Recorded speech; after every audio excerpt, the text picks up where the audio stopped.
Howdy do my dudes, Random Fight Fan here. I want to give you guys as many tips and tricks as I can to help you get through Simulacrums because while it's been improved for sure, it is still difficult content that a lot of people are having issues with.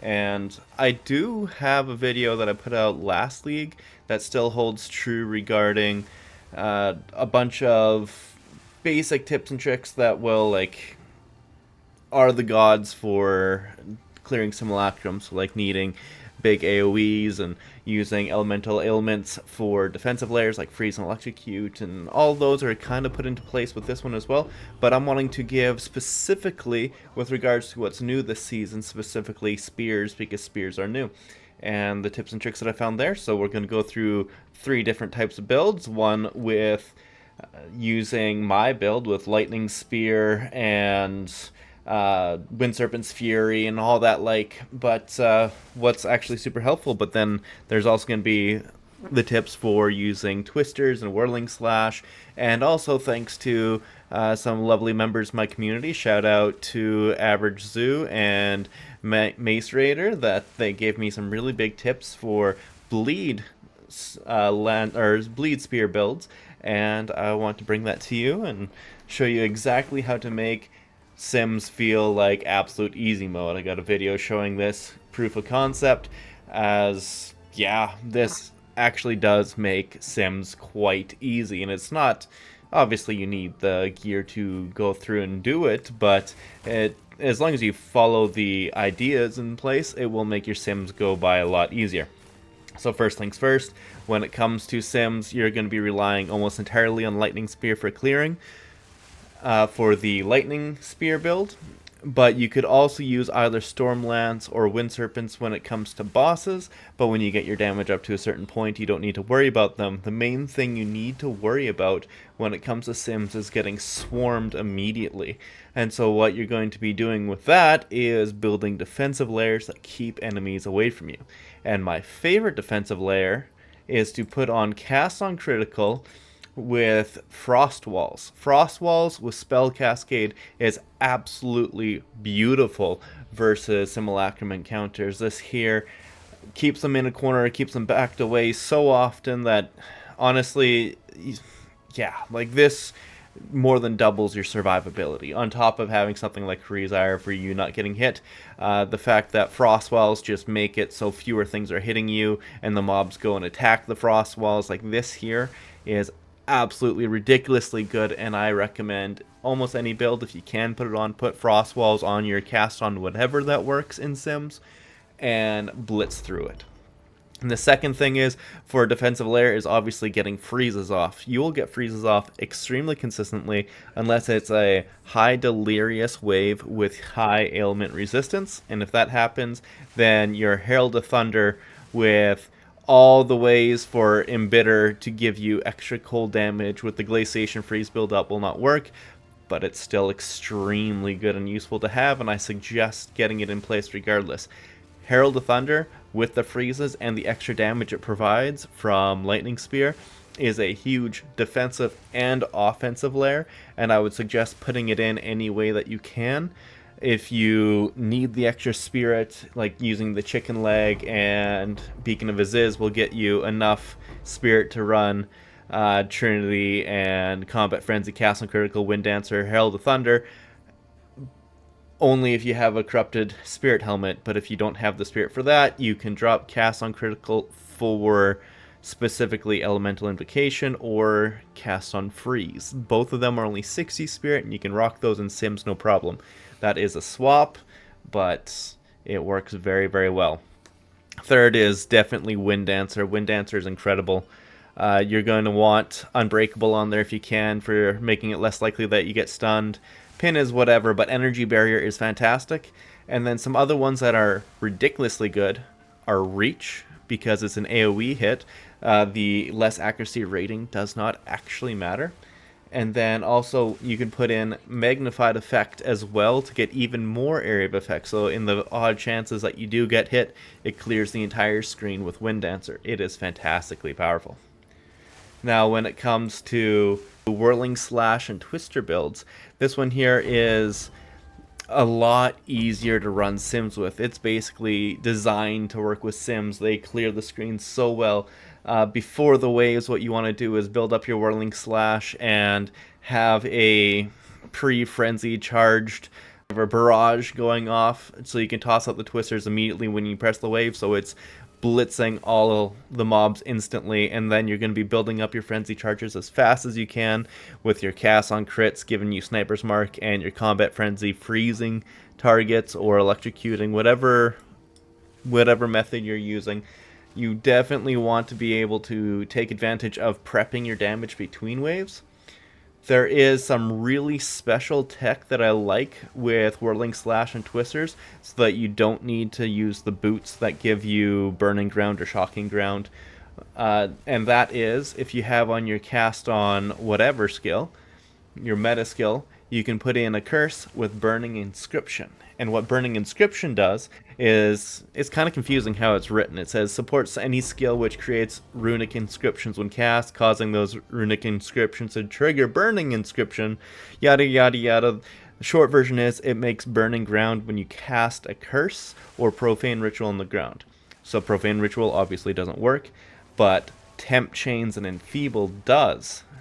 The only issue with this is Temp Chains and Enfeeble cost a decent chunk of mana, and if you have cast on critical, it with like super high crit chance, it's going to be casting too often, and it could chunk your mana if you don't have good sources of mana on kill. So what I would suggest on here is either get those good sources, or again, switch out cast on critical for cast on freeze or elemental invocation, and it will help out immensely.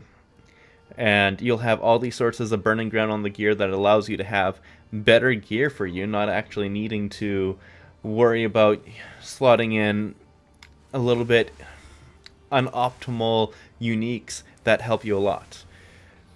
There is also the option that you could put Flame Wall down, but the Flame Wall does not give Burning Ground for your Twisters and your Whirling Slash to pick up and add to the damage source, but it does add flat fire damage to any projectiles that pass through, and the Twisters do definitely count as fire skills, or as projectile skills, so they will take the extra fire damage, which is quite nice, but it will not be nearly as much damage as getting Burning Inscription.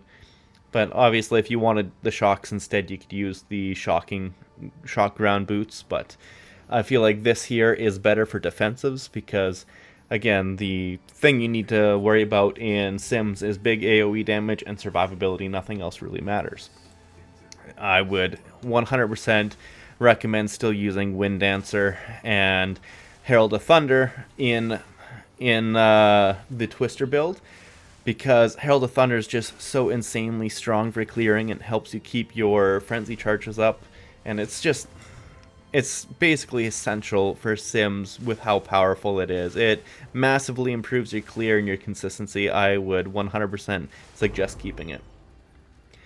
One thing I want to note in both of those is that, yeah, you can drop quite a few skills, surprisingly. Like, you're not going to be using Infernal Cry, you're not going to be using Stormlance all that often, well, depending on what your boss skill is, because when you're tossing out your skills, you're just worrying about big AoE, and staying on the move to make sure you don't get tapped. Once you do get tapped, it's a problem, so you gotta just avoid getting tapped at any point, essentially. Now, for the bleed builds, this one here is actually pretty fun. Usually you're doing the same thing, just tossing out Lightning Spears, because Lightning Spear is just so good in Sims. But you can use Rake against bosses, and it's surprisingly, well, the rares and the bosses, but it can be sketchy. You can get yourself in trouble that way. You may be better off just using the Lacerate and Bleeds from Lightning Spear on your Bleed Mage builds. But the thing that is actually unique and cool to the Bleed Mage is that you get to use, well, again, the curses. Temp Chain specifically with Blasphemy. And there is definitely a best setup for this, and Encumbrance is incredible. The debuffs inflicted with support skills have 15% increased slow magnitude is incredibly powerful on Temp Chains, and it's essentially free. And then you're going to want Ritualistic Curse on there for sure. Now, we've done some testing. Ritualistic Curse does have the increased area of effect, and you don't even need to worry about the increased delay, because when you put Temp Chains on Blasphemy, there is no delay. Creatures just get slowed the moment they get into your AoE, and they lose the slow the second they get out of the AoE, so you just want to pump the AoE. But there's a weird interaction, I'm not too sure. If you put Ritualistic Curse in or Magnified Effect in, you definitely feel the increase in area of effect. But when you put both in, it can be confusing. It seems like it doesn't quite apply. I'm not too sure why, but it's inconsistent. Sometimes you'll definitely feel the increased area of effect, and sometimes it doesn't seem to apply. I would say definitely put Ritualistic Curse and Magnified Effect in. It's just strange that there is a broken interaction. Now, I tried using Expanse because the supported skills have 50% more area of effect, but it does not work because they need to be skills that you use yourself. Unfortunately, it does not work with Temp Chains Blasphemy. And then same thing with Focus Curse, the reduced delay for curse activation. It doesn't matter because it applies the moment they enter the area of effect. You could take advantage of this and put in Unbreakable onto your Temp Chains as well if you wanted the extra supports on there. This allegedly does work according to Average Zoo in the Discord. Thank you again for that. With that said, though, it is not necessary. You still have a Wind Dancer, but if you take that out, put it in your Temp Chains, and have your Wind Dancer available for another skill slot, you could add more damage or any other sources that could help you out.